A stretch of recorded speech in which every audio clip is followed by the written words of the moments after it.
Olá, eu sou Zaratude e este é o Newcast, um canal onde eu falo de animes. Essa é a categoria Analisando a Obra, um vídeo onde dou minhas opiniões sobre algum anime. Hoje eu falarei de Plastic Memories, que se trata de um anime original de drama, romance e ficção científica. Para quem não sabe o que são animes originais, vamos à explicação. Assim como a maioria deve saber, animes podem ser adaptados de várias fontes diferentes. Alguns adaptados de um mangá, outros de light novel, visual novel e ainda existem outras fontes. Então chegamos ao que queremos, os originais. Animes originais nada mais são animes os quais não foram adaptados de nenhum lugar. Uma equipe foi formada, criaram um roteiro, animaram e assim eles surgem, direto na TV. Vocês podem até não saber disso, mas é bem difícil alguém nunca ter visto um anime original. Eu vou ilustrar aí alguns animes que são originais. Eu garanto que pelo menos um deles vocês já assistiram ou já ouviram falar. Mas continuando, Plastic Memories foi roteirizado por Naotaka Hayashi. Pelo nome eu tenho certeza que ninguém vai reconhecer, mas ele é o cara que roteirizou a visual novel de absurdo sucesso chamada Steins Gate, que também já recebeu uma adaptação para anime que é aclamada pelo público. Antes de falar dos personagens que a obra possui, eu vou lhes introduzir ao universo de Plastic Memories, porque é importante vocês saberem o contexto. A história conta que em um futuro próximo, os humanos conseguiram uma tecnologia avançada que os possibilitava criar androides, sendo que essa era uma criação praticamente perfeita. Esses androides possuem inteligência e emoções humanas. Em outras palavras, eles podem realmente ser considerados humanos. Dentre todos os produtores de androides, existe uma corporação que se tornou referência no assunto. Ela é conhecida como Corporação Psy. A Corporação Psy acoplou em seus androides almas sintéticas, uma tecnologia que somente ela possuía. Os androides da Corporação Psy possuíam muito mais emoções e pensamentos do que qualquer outro concorrente. Essa corporação nomeou esses seus androides de Gift, e qualquer cidadão pode pedir um para morar com ele. Só que existe somente um problema. Os Gifts têm uma expectativa de vida muito menor que um humano comum. Eles somente sobrevivem por 9 anos e 4 meses. Depois desse tempo, os Gifts se tornam extremamente perigosos. Acontece que, a partir do momento que o tempo dele expira, a personalidade e as memórias do Gift se desintegram, mas suas habilidades motoras continuam funcionando, ou seja, é um ser descontrolado. Quando isso ocorre, o Gift passa a ser chamado de Wanderer. Normalmente, 10 horas após o tempo expirar, os Gifts funcionam apenas por instinto. A partir deste momento, um Gift pode acabar atacando um ser humano. É por isso que a corporação deve retomar o Gift antes que isso aconteça. Para resolver esse problema, a corporação criou o Departamento de Serviço Terminal. A função dos funcionários que trabalham nessa área é pegar de volta o Gift cujo tempo de vida já está perto de acabar. Primeiro eles checam a lista de cada cliente que possui um Gift, e se eles verem que algum Gift está prestes a perder a validade, eles mandam 2 funcionários da empresa até a residência do cliente para pegar o androide de volta. Sendo que a divisão na empresa é feita desta maneira. As duplas obrigatoriamente precisam ser um humano e um Gift. E sim, os Gifts também trabalham na empresa. Quando os funcionários estão indo readquirir o Gift, as tarefas são divididas em agir e vigiar. O Gift cuidará da negociação e o humano irá vigiar para garantir que tudo saia nos conformes. Os funcionários da corporação precisam seguir algumas leis quando forem readquirir um Gift. Primeiro, o dono precisa dar o consentimento dele para o Gift a ser levado. Segundo, os donos precisam estar presentes na hora da reaquisição. Acontece que as memórias do Gift estão lotadas de informações pessoais do dono, então, para garantir que a privacidade do dono não irá ser violada, a memória do Gift tem que ser destruída na frente dos mesmos. Ao contrário do que parece, pegar de volta um Gift é uma tarefa extremamente complicada, porque nem todo mundo concorda em assinar. Para vocês entenderem o porquê muitos se recusam a assinar, primeiro vocês precisam entender a relação humano-Gift. Uma das coisas que mais me surpreendeu em Plastic Memories foi a relação que alguns humanos criaram com os Gifts. Vejam bem, no primeiro episódio, quando está sendo mostrada a primeira reaquisição de um Gift, é uma cena bem triste, porque é um casal de idosos e eles estão devolvendo um jovem Gift. Os idosos estão muito emocionados e tristes e começam a chorar. E o Gift é a mesma coisa, ele começa a agradecer aos idosos por tudo. Ele começa a chorar e ambos se abraçam chorando até o fim. Não se parece com uma cena de uma empresa indo até a casa do cliente para pegar seu produto de volta. Parece que um grupo de pessoas foi até a sua casa para levar o seu filho à força a um local que ele nunca vai voltar. É isso que parece. Aqui vai um exemplo que mostra como a relação entre humanos e Gifts são fortes. Imaginemos uma família que é constituída pelo pai, mãe e 3 filhos, sendo que um desses filhos é um Gift. Se alguém perguntar para os pais quantos filhos ele tem, eles não vão responder tenho 2 e um Gift. Eles vão responder com toda certeza tenho 3. E pegando um dos irmãos, se perguntarem a ele quantos irmãos ele possui, ele não vai falar um humano e um Gift. Ele vai responder tenho 2 irmãos. E se a pergunta fosse feita ao Gift, ele ia responder a mesma coisa. É uma relação entre humana e um androide incrível. Eu acho que vocês já perceberam porque readquirir um Gift é difícil. O vínculo humano-Gift é muito forte. Você viveu com aquela pessoa por quase 10 anos. Uma empresa vir e tomar aquela pessoa de você do nada é cruel, então uma parte dos clientes, quando veem que o tempo está acabando, eles simplesmente pegam um gift e fogem para qualquer lugar. E obviamente que é com o consentimento do gift, porque assim como o dono, o gift também não quer se separar dele. Só que é aquela coisa, a emoção está falando mais alto que a razão. Carregar para lá e para cá um gift cujo tempo de vida expirou é andar com uma bomba relógio. E o que deixa tudo ainda mais grave é a política da corporação SAI. Acontece que os gifts possuem uma alma sintética, que já expliquei antes, e um receptáculo, que é o corpo dele. O que torna a situação difícil é que na hora da reakisição de um gift, o que é destruído é somente a alma sintética. O corpo é preservado para que outra alma sintética seja colocada nele. Esse inclusive é um dos planos de renovação da corporação. O cliente pode pedir novamente o mesmo receptáculo, ou seja, um gift com a mesma aparência que o anterior. Preciso nem falar que dificilmente o cliente vai querer isso, até porque é o cúmulo da insensibilidade. O cliente amava a pessoa em si, não a aparência do gift. Como o gift vai ter o mesmo receptáculo, a aparência dele vai ser a mesma, mas a alma sintética será outra, ou seja, ele não vai ter nem as memórias, nem a personalidade do gift anterior, o que provavelmente fará o cliente querer outro receptáculo. Beleza, mas e se o tempo do gift acabar e a corporação não conseguir pegar o gift de volta? Então, assim como já expliquei, se o tempo expirar, ele se torna um perigo para a sociedade. Por isso, a corporação SAI já tem as suas medidas de segurança caso não consigam recuperar um gift cujo tempo expirou. A primeira coisa que eles vão fazer é pegar um vírus para utilizar contra o gift expirado. Esse vírus é devastador e serve como munição para uma arma. Se ele entrar em contato com o gift, o mesmo é destruído em segundos. Tanto o receptáculo quanto a alma, não sobra nada. Esse vírus é utilizado em última situação mesmo. Afinal de contas, a corporação SAI recolhe os gifts para usar novamente o receptáculo. Destruí-los não é algo bom para eles. Logo, quando eles encontram um gift expirado, eles irão tentar conversar com ele para fazê-lo recuperar a razão. As chances do gift ouvir as pessoas e se controlar é mínima, mas se ele ouvir, ótimo. Caso contrário, o funcionário será obrigado a usar o vírus e destruir o gift. Como se já não bastasse a corporação utilizar esse vírus como última saída, na cidade ainda existe uma equipe de forças especiais treinada justamente para casos de gifts descontrolados. Eles, assim como a utilização do vírus, são usados em última situação, caso o gift já apresente risco à sociedade, mas esse grupo não está ligado à corporação. Eles estão ali para proteger os cidadãos. Então, eles não escutam qualquer pedido da corporação SAI. As ordens dessa força especial sempre é de executar o gift. Se eles encontrarem, o gift será assassinado. É um final triste, porém, em alguns casos é um mal necessário. E para finalizar a explicação dos gifts, é óbvio que em um mundo onde androides são humanos perfeitos, sempre vai aparecer gente mal intencionada.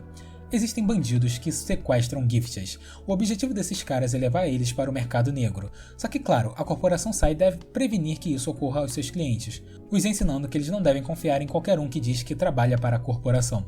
Mas, sinceramente, essa galera do mercado negro nem tem destaque no enredo. Tem uma hora sim que eles aparecem, fazem a merda que tem que fazer, mas depois, tchau, você nem lembra que eles apareceram. Mas agora, vamos aos personagens. A história se inicia quando o protagonista, Tsukasa Mizukage, falhou em seu exame de admissão para a faculdade. Porém, graças à influência de seu pai, ele conseguiu uma vaga para trabalhar no departamento de serviço terminal. Como é o seu primeiro dia de trabalho, ele está muito nervoso, mas ele logo se acalma. Todos os seus colegas de trabalho se apresentam e explicam a ele como funcionam as tarefas por ali. A equipe trabalha da seguinte forma: eles fazem exatamente o que eu já expliquei. Quando o gift está perto de expirar, uma dupla é enviada até a residência do cliente para pegar o gift de volta. Os colegas dele são Kazuki Kuwanomi, ela é a chefe do Tsukasa e adora beber, Constance, o parceiro da Kazuki, ele é aquele reflexo de pessoa gente boa que está sempre na paz, e Asutaka Hanada é um dos caras mais experientes da empresa, já tendo trabalhado por mais de 10 anos. Ele é aquele típico estereótipo de cara da zoeira que aparece no trabalho para ficar zoando, animando a galera. Assim como a Kazuki, ele adora beber. Sherry, parceiro e o total contrário de Asutaka. Sherry é totalmente focado em seu trabalho e vive discutindo com Yasutaka, justamente por ele ser um vadio a maior parte do tempo. Michiru Kinoshima, ela é a personagem que fica bancando a esquentadinha, reclamando de tudo, aquela tsundere normal. Zack, seu parceiro, um garoto que vive zoando todo mundo, geralmente a própria Michiru. Erumiru, uma engenheira que trabalha na área de manutenção. Ren Kawaraki, que trabalha com toda a papelada. Takao Yamanobe é o gerente que comanda o departamento de serviço terminal. E por último, Isla, gift que já trabalha na corporação SAI. Entretanto, ela está sem um parceiro para trabalhar.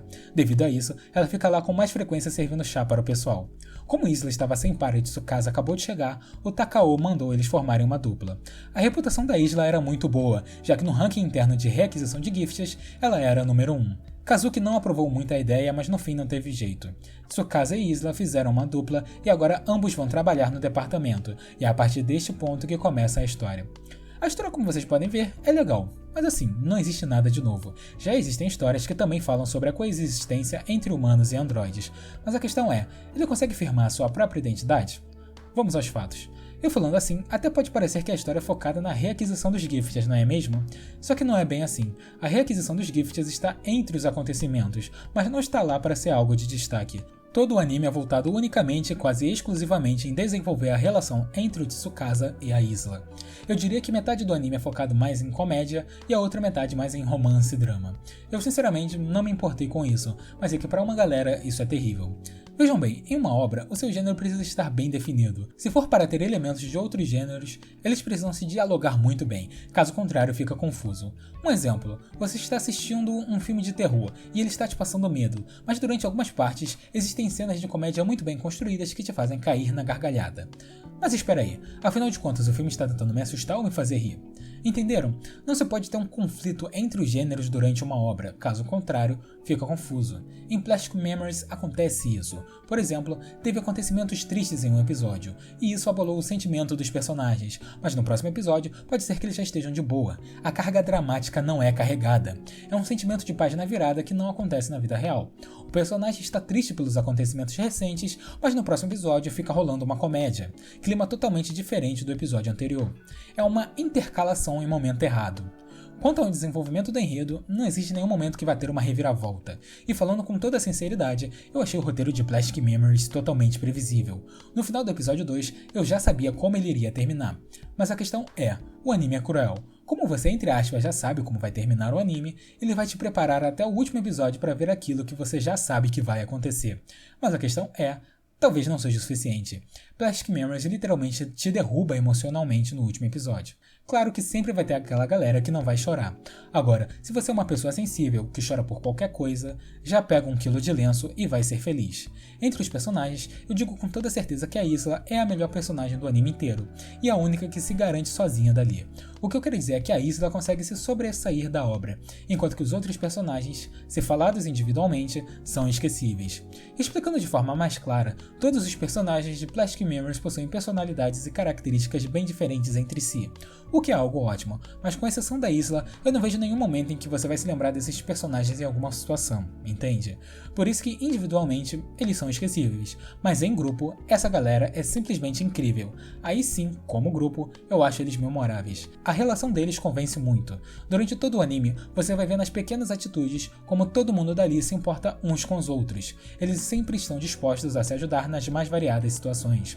Na empresa existe mais de um departamento de serviço terminal, mas o que te faz gostar mais desse é a sua particularidade. Eles são os únicos, dentre todos os outros, que realmente se importam com os sentimentos do cliente. Todos esses pensamentos de ir até a casa do cliente para avisar que o tempo do gift está acabando, falar para o cliente aproveitar o tempo que ele tem com o gift, deixar todo o clima leve para se despedir dele, tudo isso somente este departamento faz. E a pioneira nessa ideia de se importar com os sentimentos do cliente foi justamente a Isla. Em compensação, esse departamento também é o que mais gera problemas por causa desse ritual de se importar com o cliente. Dentre todos os personagens, a Michiru sinceramente foi a única que me irritou em algumas partes do anime. O problema não está na personagem em si, e sim nos surtos de tsundere dela.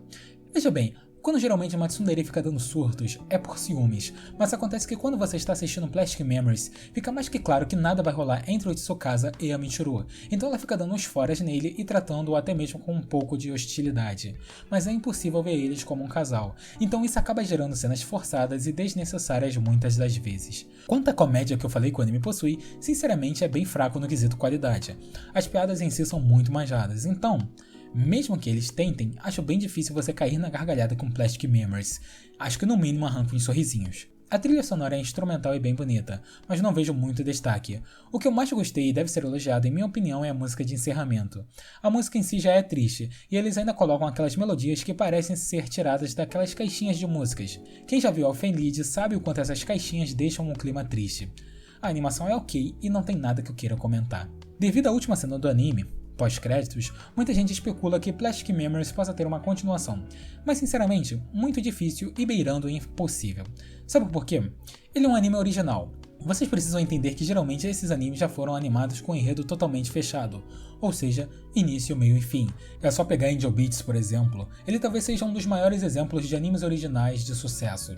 Se Angel Beats, que é muito popular, só lançou 2 especiais desde que o anime foi lançado, imagine outros animes originais que não fizeram tanto sucesso quanto ele, e olha que Angel Beats já vai fazer 11 anos. É o que eu estou falando, história fechada. Essas obras foram projetadas para iniciar e acabar na quantidade de episódios estipulada, por isso as chances de ter uma segunda temporada são nulas. Sinceramente, Plastic Memories é um daqueles animes onde depois de terminar de assistir, você deposita fé na humanidade. É que ele conta uma história bem bonita. O anime passa uma mensagem interessante acerca de construirmos boas memórias com as pessoas que amamos, e diferente de um gift, podemos construir e compartilhar boas memórias durante uma vida inteira com alguém. Na minha opinião, Plastic Memories é voltado para quem quer ver uma história de amor, apesar que ele levanta questões interessantes como: até onde a gente deve se apegar por coisas não humanas?